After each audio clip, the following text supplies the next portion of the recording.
तो सभी भाइयों एवं बहनों को नमस्कार। स्वागत है आपका आपके अपने चैनल सक्सेस जंक्शन एक कदम सफलता की ओर में। मेरा नाम है अतुल शुक्ला और हम लेकर के आ गए हैं आपके लिए मध्य प्रदेश पुलिस कांस्टेबल भर्ती 2025 21 नवंबर फर्स्ट शिफ्ट का एग्जाम एनालिसिस। काफ़ी सारे प्रश्न हमारे पास में आ गए हैं जिनके बारे में आपको डिटेल में जानकारी देने वाले हैं।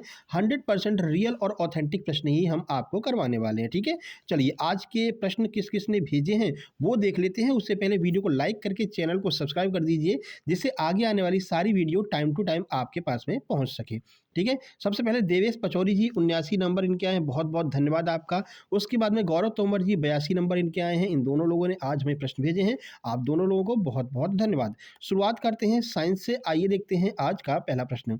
पहला प्रश्न है, प्रकाश के अचानक से आंख में प्रवेश करने पर किस पर प्रभाव पड़ता है? ऑप्शन में कॉर्निया दिया गया था। इसके बारे में पहले भी आपको डिटेल में समझा चुके हैं कि जब भी प्रकाश हमारे आंख के अंदर प्रवेश करता है तो कॉर्निया पर सबसे पहले इफेक्ट पड़ता है। उसके बाद में जो आइरिस होता है, उस आइरिस जो है वो प्रकाश को नियंत्रित करने का कार्य करता है। इसमें हमने आपको एग्जाम्पल भी दिया था कि आप अगर बाहर से आ रहे हैं, अचानक से अंधेरे कमरे में घुस जाइए तो आपको अचानक से कुछ भी नहीं दिखाई देगा। धीरे धीरे जो है वो आपको दिखना चालू होता है। क्यों चालू होता है? क्योंकि जो हमारी आइरिस होती है वो धीरे धीरे फैलने लगती है ना, फैलने की वजह से धीरे धीरे हमको दिखना चालू हो जाता है। तभी आपको इसके बारे में बताया था, आज ये प्रश्न पूछा गया है। तो चलिए फिर से आपको डिटेल में समझा देते हैं। तो प्रकाश के अचानक से आंख में प्रवेश करने पर मुख्य रूप से कॉर्निया और पुतली यानी कि आइरिस, ये दोनों प्रभावित होते हैं।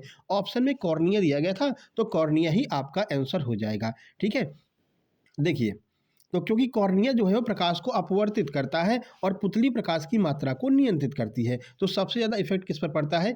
सबसे ज़्यादा इफेक्ट कॉर्निया पर पड़ता है। चलिए आगे बढ़ते हैं। आगे बढ़ने से पहले आप लोगों को बता दें भाई, जिन लोगों का एग्जाम हो गया एमपी पुलिस का, उनके सामने है एमपी एएसआई और एसआई एलडीसी। ठीक है, और जिनका भी एग्जाम नहीं हुआ है लेकिन वो चाहते हैं कि भाई एमपी पुलिस कांस्टेबल में हमारे अच्छे नंबर आ जाएं, ठीक है, 2-3 दिन हमारे पास में बचे हुए हैं, तो आपके पास में अभी भी मौका है, आप अच्छे नंबर प्राप्त कर सकते हैं। जिस तरह से अरविंद जी ने मात्र 6 दिन में इस पीडीएफ नोट्स को हमारे कंप्लीट करके 83 नंबर लेकर के आए हैं, आप यहाँ पर देख सकते हैं। इसके अलावा ये जो तरुण जी हैं, इनके 86 नंबर आए हैं। उसी तरह से आप भी अपने नंबर अच्छे प्राप्त कर सकते हैं। इसके लिए आपको एमपी पुलिस कांस्टेबल के कंप्लीट सुपर सिलेक्शन नोट्स लेने की आवश्यकता होगी। इसमें क्या क्या मिलेगा आपको? तो गणित, रीजनिंग, सामान्य ज्ञान, विज्ञान, एमपीजी के इन सब के कंप्लीट सुपर सिलेक्शन नोट्स रहेंगे। सारा प्रैक्टिस सेट रहेगा, सारी मैराथन की पीडीएफ रहेगी, सारा जो स्पेशल हमने वीडियो करवाई है, जो स्पेशल आपके एमपीएसबी के द्वारा लेटेस्ट जो पूछा जा रहा है, नए नए टॉपिक जो पूछे जा रहे हैं, उन सब की पीडीएफ आपको इन नोट्स के साथ में मिलने वाली। ठीक है, ये नोट्स आपको मात्र 179 रुपए में उपलब्ध रहेंगे। इसके अलावा एमपीएसआई की भर्ती बहुत दिनों के बाद में आई है और आगे भी ये बहुत दिनों के बाद में आएगी। फॉर्म भी कम डले हैं, बेहतरीन मौका है जिन लोगों ने फॉर्म डाल दिया है। तो एमपीएसआई के कंप्लीट सुपर सिलेक्शन नोट्स 8 से 9 सब्जेक्ट हैं, इन सब के नोट्स आप मात्र 199 रुपए में प्राप्त कर सकते हैं। ये नोट्स मिलेंगे कैसे? तो छोटी सी प्रक्रिया है, कोई ऐप वगैरह इंस्टॉल नहीं करना है। ये क्यूआर कोड आपको दिखाई दे रहा है, इसका स्क्रीनशॉट ले लीजिए। इसी पर अगर आपको MP police constable, ASI, LDC के नोट्स चाहिए तो मात्र 179 का पेमेंट करना है। अगर आपको एमपीएसआई के नोट्स चाहिए तो मात्र 199 का पेमेंट करना है। अगर आपको ये दोनों नोट्स एक साथ में चाहिए तो मात्र 300 रुपए का पेमेंट करना है और पेमेंट करके उस पेमेंट का स्क्रीनशॉट इस व्हाट्सएप नंबर 7052547003 इस पर आपको सेंड कर देना है। जैसे आप स्क्रीनशॉट सेंड करेंगे तुरंत की तुरंत आपको complete super selection notes send कर दिए जाएंगे और आपको व्हाट्सएप ग्रुप में ऐड कर दिया जाएगा, जहां पर आपको आगे की सारी पीडीएफ नोट्स मिलते रहेंगे। ठीक है भाई, इसके अलावा एमपी में जो छात्रावास अधीक्षक की 5000 वैकेंसी आने वाली है, आप सबको पता है। जो 2025 का कैलेंडर अभी जारी होगा 1 महीने बाद, उसमें सबसे पहली भर्ती आपको यही देखने को मिलेगी। ठीक है ना, इसमें कुछ अलग अलग सब्जेक्ट होते हैं, प्रशासनिक अभियोक्ता हो गया, पॉक्सो एक्ट हो गया, तो ये कुछ नए सब्जेक्ट रहेंगे। इसमें 12th पास वाले इसे भर सकते हैं। तो इसके भी नोट्स आपको मात्र 199 रुपए में उपलब्ध हैं। जो लोग छात्रावास अधीक्षक के नोट्स लेना चाहते हैं वो इन नोट्स को भी प्राप्त कर सकते हैं इसी प्रक्रिया के द्वारा। चलिए अब आगे बढ़ते हैं। अगला प्रश्न देखिए, आज अपन को एक अपक्रिया ही मिल गई है जिसमें अपक्रिया को संतुलित करने के बारे में पूछा गया था। H2SO4 की अपक्रिया NaCl से कराई थी और उससे बोला गया था कि भाई आप इस अपक्रिया को संतुलित कीजिए। तो आइए आज आपको अपक्रिया भी दिखा देते हैं कि किस तरह से अपक्रिया को संतुलित किया जाता है। तो देखो, H2SO4 की अपक्रिया NaCl के साथ कराने पर संतुलित रासायनिक समीकरण इस तरह से होगा।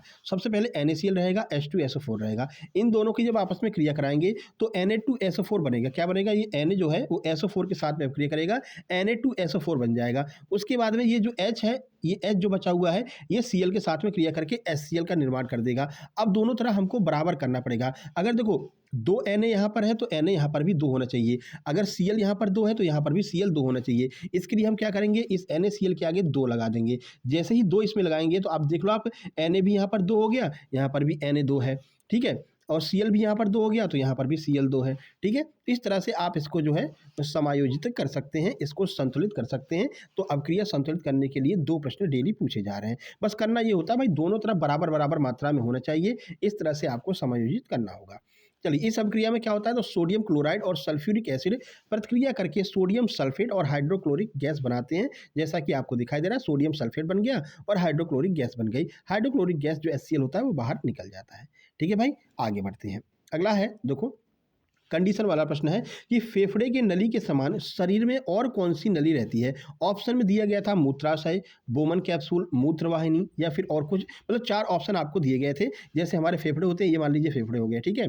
अब इनको जोड़ने के लिए इस तरह से ये जुड़े होते हैं एक दूसरे से और ये श्वास नली अपने अंदर गई रहती है। इसी तरह से ऐसी ही सेम टू सेम कौन सी और आकृति बनती है, तो सही आंसर हो जाएगा जो मूत्रवाहिनी की आकृति होती है वो भी सेम टू सेम ऐसे ही बनती है। आइए देख लेते हैं। तो फेफड़े की नली के समान शरीर में मूत्रवाहिनी और मूत्रमार्ग दोनों में से एक ही आपके ऑप्शन में दिया गया होगा, ठीक है।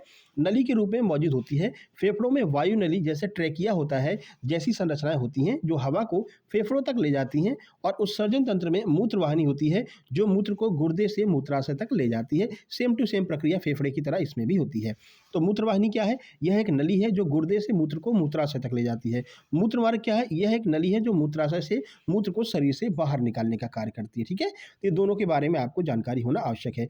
आपसे इंद्रधनुष के बारे में कह रहे थे भाई, इंद्रधनुष अच्छे से पढ़ लो, वर्ण विक्षेपण अच्छे से पढ़ लो, हर शिफ्ट में प्रश्न देखने को मिल रहे हैं। एक बार फिर आपसे इंद्रधनुष यानी कि रेनबो के बारे में प्रश्न पूछा गया है कि भाई बारिश में इंद्रधनुष सूर्य के विपरीत क्यों दिखाई देता है, तो अपवर्तन की वजह से दिखाई देता है। आइए इसके बारे में थोड़ा डिटेल में जानकारी आपको दे देते हैं क्योंकि ये प्रश्न बार बार रिपीट हो रहा है। चलिए देखिए, तो बारिश में इंद्रधनुष हमेशा सूर्य के विपरीत दिखाई देता है क्योंकि इंद्रधनुष बनने की प्रक्रिया में सूर्य का प्रकाश बारिश की बूंदों से टकरा करके मुड़ता है। क्यों मुड़ता है, अपवर्तन की वजह से। फिर बूंद के अंदर परावर्तित होता है, तो एक बार अपवर्तन होता है, फिर परावर्तन होता है और वापस बाहर निकलते समय फिर से अपवर्तित होता है, जिससे प्रकाश अपने 7 रंगों में बढ़ जाता है। इस कारण इंद्रधनुष देखने के लिए आपकी पीठ जो है वो सूर्य की तरफ होनी चाहिए। अब पूरी प्रक्रिया समझा देते हैं, पूरे कलर समझा देते हैं, कलर का क्या क्रम होता है वो भी बता देते हैं क्योंकि क्रम से भी प्रश्न पूछा गया है। सबसे पहले अपवर्तन प्रक्रिया में जब सूर्य का प्रकाश बारिश की बूंदों में प्रवेश करता है तो यह मुड़ जाता है, प्रकाश की विभिन्न रंगों में विभाजित हो जाता है। फिर आंतरिक परावर्तन होता है, प्रकाश की किरणें बूंदों के अंदर एक तरफ से दूसरी तरफ टकराती हैं और वापस परावर्तित होती हैं। उसके बाद में पुनः अपवर्तन होता है, जब प्रकाश की किरणें बूंद से बाहर निकलती हैं तो वे एक बार फिर से अपवर्तित हो जाती हैं, ठीक है। तो ये 3 बार ये प्रक्रिया होती है। अब रंगों का विभाजन देखिए, इस पूरी प्रक्रिया में सूर्य का सफेद प्रकाश अपने घटक रंगों लाल, नारंगी, पीला, हरा, नीला, आसमानी, बैंगनी इन रंगों में चेंज हो जाता है। ध्यान रखना, सबसे ऊपर लाल रंग होता है, सबसे नीचे बैंगनी रंग होता है अगर उल्टा बात करें, ठीक है। अगर सीधा बात करें तो आपने पढ़ा ही होगा कई बार बेजानी हपी नाला, बेजानी हपी नाला, है ना। तो बैंगनी रंग ऊपर होता है, लाल रंग नीचे होता है, ये सीधा हो गया। अभी आपके एग्जाम में उल्टा पूछा गया था, जब उल्टा पूछा जाए तो लाल रंग ऊपर हो जाएगा और बैंगनी रंग नीचे हो जाएगा, ठीक है। तो ये आपको ध्यान रखना, कौन कौन से कलर होते हैं वो भी हमने आपको बता दिया है। अगला प्रश्न पूछा गया था H2SO4 क्या है, अम्ल है या फिर क्षार है या फिर उदासीन है या फिर इनमें से कोई नहीं, इस तरह के ऑप्शन दिए गए थे। तो भाई H2SO4 एक अम्ल होता है। कौन सा अम्ल है, आइए देख लेते हैं। तो H2SO4 एक अम्ल है जिसे सल्फ्यूरिक अम्ल कहते हैं। यह एक शक्तिशाली संक्षारक और खनिज अम्ल है जो पानी में घुलने पर प्रोटॉन यानी कि H धनायन मुक्त करता है। इसकी अम्लीय प्रकृति इसमें मौजूद H धनायन के कारण होती है। इसमें H धनायन होता है जो इसको अम्लीय बनाता है। अब चलो जीके जीएस पर चलते हैं। टाट्या भील से, टाट्या मामा से 2 प्रश्न आज पूछे गए हैं, ठीक है। कौन कौन से, आइए देख लेते हैं। पहला प्रश्न पूछा गया था, टाट्या भील ने किस क्रांति की शुरुआत की थी। अब वो ऑप्शन बता नहीं पाए हैं, लेकिन टाट्या भील ने कौन कौन सी क्रांति में भाग लिया था, आइए उसको हम देख लेते हैं। तो टाट्या भील ने 1857 के भारतीय विद्रोह में महत्वपूर्ण भूमिका निभाई। इसके बाद ब्रिटिश शासन के खिलाफ एक बड़े पैमाने पर आदिवासी विद्रोह का भी नेतृत्व किया। उन्होंने गोरिल्ला युद्ध की रणनीति अपनाते हुए गरीबों और वंचितों की मदद के लिए अंग्रेजों से लूटा था, इसलिए उन्हें भारतीय रॉबिन हुड भी कहा जाता है। और यही प्रश्न दोबारा पूछा गया था कि टाट्या मामा को कौन से नए मतलब कौन से उपनाम से जाना जाता है, तो रॉबिन हुड हो जाएगा, ठीक है। चलिए दोनों विद्रोह आपको बता देते हैं। पहला है 1857 का विद्रोह। टाट्या भील इस विद्रोह से बहुत प्रभावित थे और उन्होंने अपना संघर्ष तब शुरू किया जब अंग्रेजों ने विद्रोह को कुचलने के बाद में कठोर कठोर कार्रवाई की। आदिवासी विद्रोह कब हुआ था? तो 1857 के बाद उन्होंने निमाड़ और मालवा क्षेत्रों में ब्रिटिश शासन के खिलाफ एक बड़ा जन आंदोलन खड़ा किया, जिसे हम आदिवासी विद्रोह कहते हैं। चलिए अगला प्रश्न है, देखिए भवानी प्रसाद मिश्र, इनके बारे में पूछा गया था। कल आपसे एक भारतीय आत्मा के बारे में पूछा गया था, आज पूछा है भवानी प्रसाद मिश्र। तो ये कौन है? ऑप्शन में था साहित्यकार, चित्रकार, राजनेता। सही आंसर हो जाएगा जो भवानी प्रसाद मिश्र हैं वो साहित्यकार हैं। पूछा क्यों है? क्योंकि ये मध्य प्रदेश से रिलेटेड है। कैसे रिलेटेड है आइए देख लेते हैं। तो भवानी प्रसाद मिश्र, जिनका जन्म 29 मार्च 1913 से और इनकी मृत्यु जो है वो 20 फरवरी 1985 को हुई थी, एक प्रसिद्ध हिंदी कवि, गांधीवादी विचारक और दूसरा सप्तक के प्रथम कवि थे। उनका जन्म मध्य प्रदेश के होशंगाबाद जिले में हुआ था। इस वजह से ये प्रश्न आपसे पूछा गया, ठीक है। मध्य प्रदेश के होशंगाबाद के टिगरिया गांव में हुआ था। उन्होंने गीत फरोश जैसे लोकप्रिय काव्य संग्रह लिखे और 1972 में बुनी हुई रस्सी के लिए साहित्य अकादमी पुरस्कार से इनको सम्मानित किया गया था। अब ये आपके लिए बहुत ज़्यादा महत्वपूर्ण है, आगे पूछा जाएगा। 1972 में साहित्य अकादमी किसे मिला? तो भवानी प्रसाद मिश्र को। किस कृति के लिए मिला? तो बुनी हुई रस्सी के लिए मिला। ये आपको याद रखना है क्योंकि ये एमपी के साहित्यकार हैं, तो आपके लिए महत्वपूर्ण है, ठीक है। उनकी कविताओं में गांधी दर्शन का प्रभाव और आम बोलचाल की भाषा का सहज प्रयोग भी देखने को मिलता है। चलिए देखो भैया, रोज रोज बताने का फायदा मिल गया। आज सोन नदी कौन सी नदी में जाकर के मिल जाती है?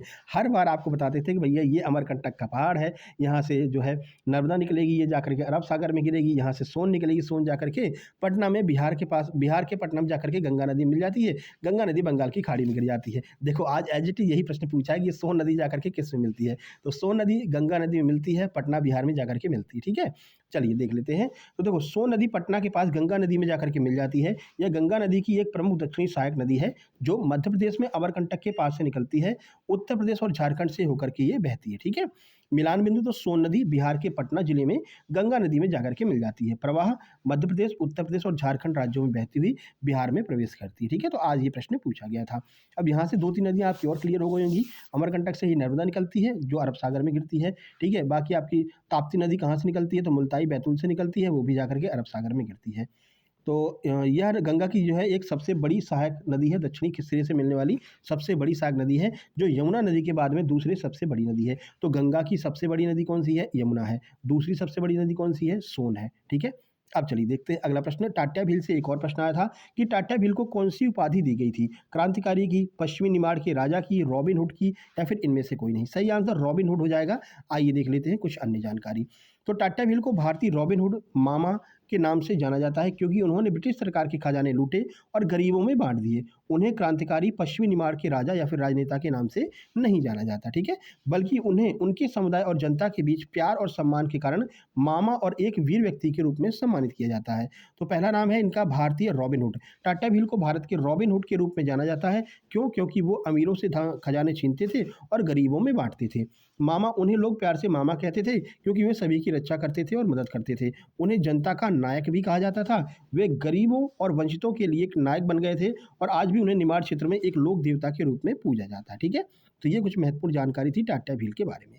आगे बढ़ते अगला प्रश्न। मध्य प्रदेश में रामलीला का मेला कहाँ आयोजित किया जाता है? कम से कम ये तीसरी बार रिपीट हो रहा है और 2 बार हम इसका एग्जाम एसेस में आपको इसके बारे में बहुत जानकारी दे चुके हैं। तो ग्वालियर और विदिशा, ग्वालियर नहीं होगा तो दतिया लिखा होगा, है ना। तो जो आपका भांडेर जिला है, भांडेर जिले में लगता है, तो भांडेर जिला दतिया में भी आता है और उसका थोड़ा पार्ट ग्वालियर में भी आता है। अब एमपीएसबी इसको ग्वालियर मानता है तो अपन भी ग्वालियर लगाएंगे। ऑप्शन के अकॉर्डिंग काम करना पड़ेगा। देखिए, तो मध्य प्रदेश में रामलीला मेले का आयोजन मुख्य रूप से ग्वालियर और विदिशा में किया जाता है।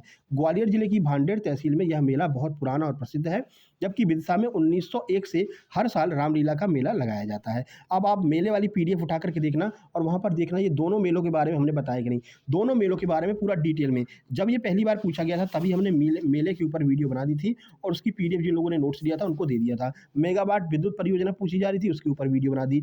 रेलवे के कोड पूछे जा रहे थे, रेलवे कोड के ऊपर पीडीएफ बना दी। हर तरह की पीडीएफ आपको दी है जो लेटेस्ट पूछा जा रहा है एमपीएसबी में। यही फायदा है कि जो हमारे नोट्स को पढ़ करके जाता है अच्छे नंबर प्राप्त करता है। उसका यही रीजन है कि जो पूछा जा रहा है उसकी पीडीएफ आपको दी जा रही है, ठीक है। तो ग्वालियर की बात करें तो ग्वालियर जिले के भांडेर तहसील में एक प्रसिद्ध और बहुत पुराना रामलीला मेला लगता है। यह ऐतिहासिक रूप से महत्वपूर्ण है और इसे आयोजित करने के लिए एक संस्था का निर्माण किया गया था। वहीं विदिशा की बात करते हैं तो 1901 से प्रतिवर्ष रामलीला पर्व मनाया जाता है, जिसे तत्कालीन धर्माधिकारी पंडित श्री विश्वनाथ शास्त्री ने स्थापित किया था।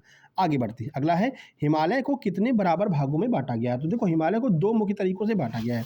कौन कौन से तरीके हैं? अब उसमें या तो ये पूछा होगा उत्तर से दक्षिण की ओर या फिर पूरब से पश्चिम की ओर। पहले हम पढ़ते हैं उत्तर से दक्षिण की ओर। तो देखो उत्तर के दक्षिण की ओर सबसे पहला है महान हिमालय, जिसे हम हिमाद्री कहते हैं। इसमें सबसे ऊंची श्रेणी आपको देखने को मिलेगी। फिर है मध्य हिमालय, जिसे हम हिमाचल हिमालय भी कहते हैं। ये महान हिमालय के दक्षिण में है। फिर है शिवालिक या फिर बाहरी हिमालय, जो सबसे दक्षिणतम है। ठीक है, तो ये हो गया उत्तर से दक्षिण की ओर। अब पूरब से पश्चिम की ओर देख लेते हैं, पश्चिम से पूर्व की ओर। तो इसमें सबसे पहले आ जाएगा कश्मीर, पंजाब हिमालय या फिर हिमाचल। सिंधु और सतलुज नदियों के बीच में ये वाला हिमालय है। उसके बाद में कुमायूं हिमालय आ जाता है, सतलज और काली नदियों के बीच में है। फिर आता है मध्य या फिर नेपाल हिमालय, काली और तीस्ता नदियों के बीच में। फिर आता है पूर्वी हिमालय या फिर असम हिमालय, या तीस्ता और ब्रह्मपुत्र नदियों के बीच में पड़ता है। ठीक है भाई, चलिए आगे बढ़ लेते हैं। अगला प्रश्न कंडीशन वाला पूछा गया। जवाहरलाल नेहरू और शास्त्री जी की मृत्यु के बाद 2 बार प्रधानमंत्री कौन बने थे? तो भाई देखो उनको जो है 2 बार कार्यकालीन प्रधानमंत्री मतलब अंतरिम प्रधानमंत्री बनाया गया था। ये है गुलजारी लाल नंदा, ऑप्शन में भी दिया गया था, तो यही आपका आंसर हो जाएगा। देखो तो गुलजारी लाल नंदा जवाहरलाल नेहरू और लाल बहादुर शास्त्री की मृत्यु के बाद 2 बार प्रधानमंत्री बने। वे दोनों ही बार अंतरिम प्रधानमंत्री थे। पहली बार 1964 में नेहरू जी की मृत्यु के बाद और दूसरी बार 1966 में शास्त्री जी की मृत्यु के बाद। अभी कुछ देर बाद आप देखेंगे यही सेम टू सेम यही प्रश्न बहुत सारे चैनल पर आपको दिखाई देंगे। ठीक है, बहुत सारे चैनल अपनी कॉपी कर रहे हैं। अभी आज सुबह भी एक स्टूडेंट ने जो है स्क्रीनशॉट खींच करके भेजा था, चैनल का नाम नहीं लेंगे, लास्ट में मैथ लिखा हुआ है। उन्होंने हमारे मैथ रीजनिंग के सीधे सीधे वही प्रश्न एग्जैक्ट कॉपी कर लिए थे। तो उसमें क्या हुआ था कि एक हमने संख्या गलती से 8 लिख दी थी, तो उन्होंने उसको देखा भी नहीं और वो 8 की 8 ही उन्होंने कॉपी कर दी। तो वहाँ से ये एग्जैक्ट पता चल गया कि भाई ये अपनी पूरी PDF उठा करके कॉपी करके सॉल्व करा रहे हैं। ठीक है, बाकी जब हमने PDF दिया था तो उसको हमने सही कर दिया था, है ना।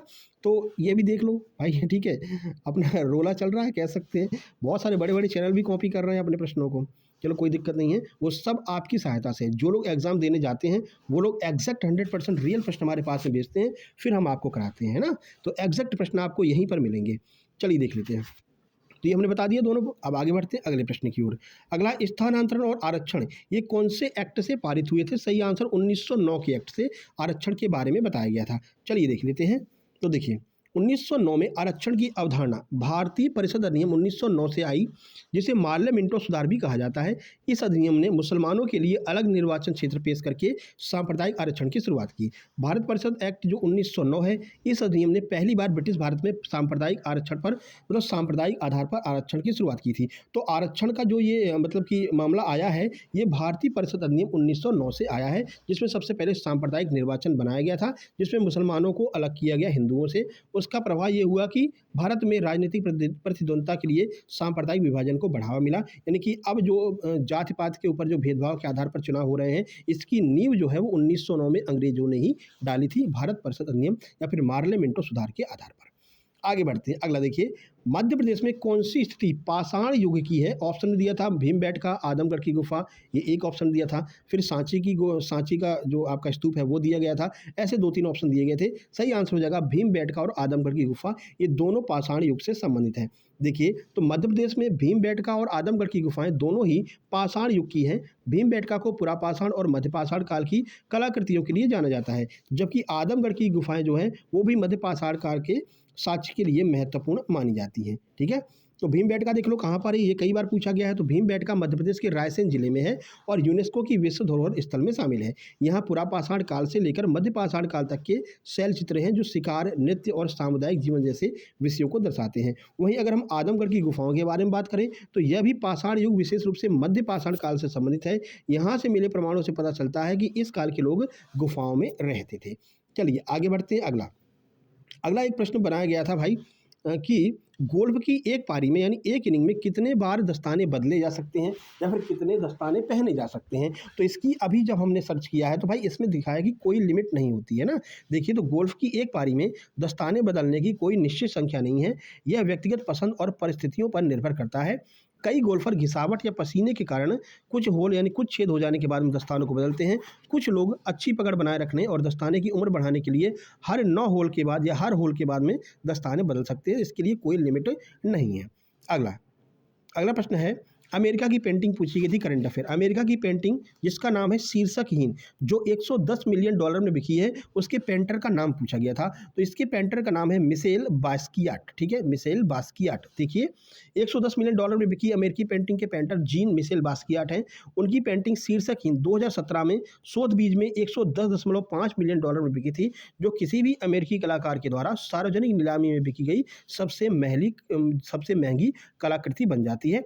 पेंटिंग का नाम है शीर्षकहीन 1982, तारीख है 2017 में ये बिकी थी, और पैसे कितने में बिकी थी ये, तो 110.5 मिलियन डॉलर में ये बिकी थी।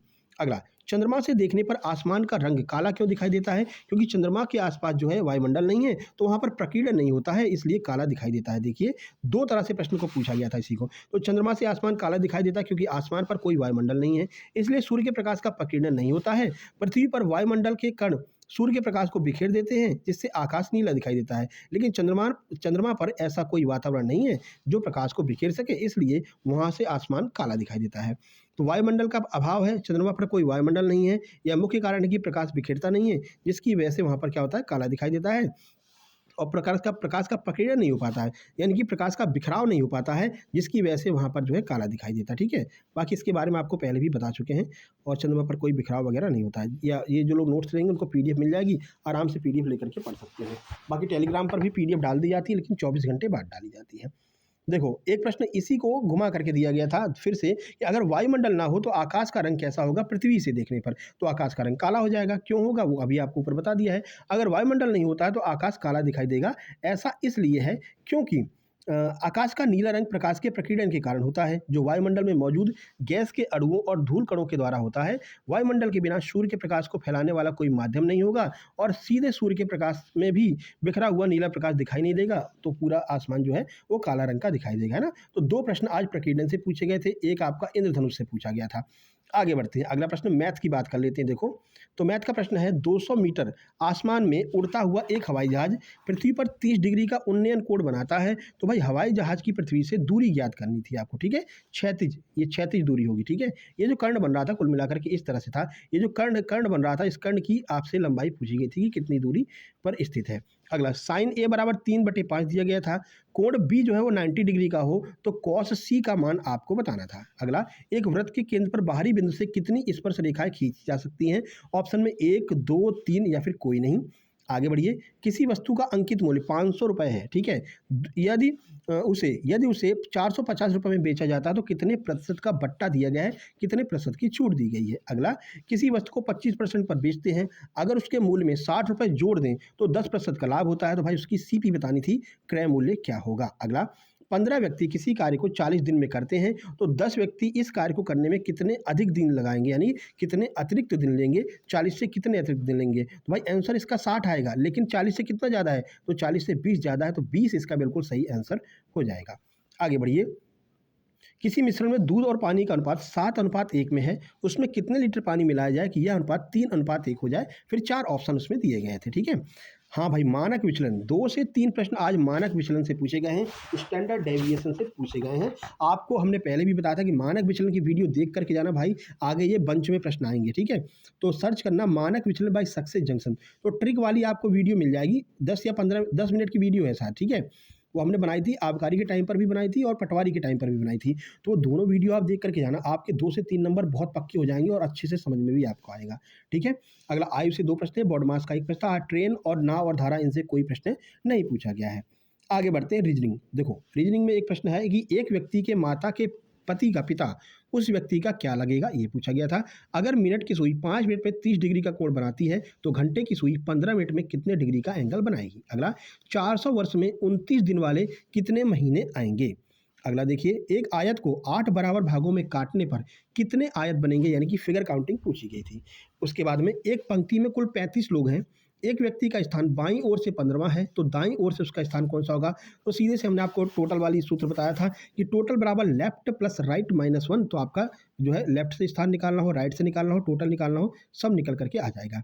अगला देखो, एक आपको वर्ग बनाना था जिसकी आधी आकृति तो दी गई थी, इसके ऊपर आधी आकृति और लगानी थी, है ना, और वो जो आधी आकृति है वो आपके ऑप्शन में दी गई थी, वही ऑप्शन आपको फिट करना था। अगला देखिए, 2:4, समानुपात 8 अनुपात, यानी कि 2 जिस तरह से 4 से संबंधित है, उसी तरह से 8 किससे संबंधित होगा, ये आपको बताना था। एक एम्बेडेड फिगर पूछा गया था, पेपर फोल्डिंग के 2 प्रश्न थे, ब्लड रिलेशन के 2 प्रश्न, फिगर काउंटिंग का हमने बता ही दिया आपको। कोडिंग डिकोडिंग के 4 से 5 प्रश्न हैं। बाकी मानसिक अभिरुचि 5 से 6 नंबर की आ रही है।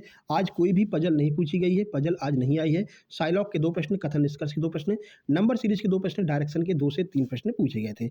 चलिए प्रश्नों की संख्या देखते हैं। तो मैथ में आज 27 प्रश्न पूछे गए थे, रीजनिंग आज 33 प्रश्न पूछे गए थे, यानी कि 60 नंबर का मैथ रीजनिंग मिला करके आया था। साइंस 15 नंबर का, बाकी आपका जीके जीएस करंट अफेयर। आज भी 2 क्वेश्चन रॉन्ग देखे गए हैं, जिनके ऑप्शन गलत थे। क्वेश्चन तो सही था लेकिन ऑप्शन सही से नहीं दिए गए थे, ठीक है।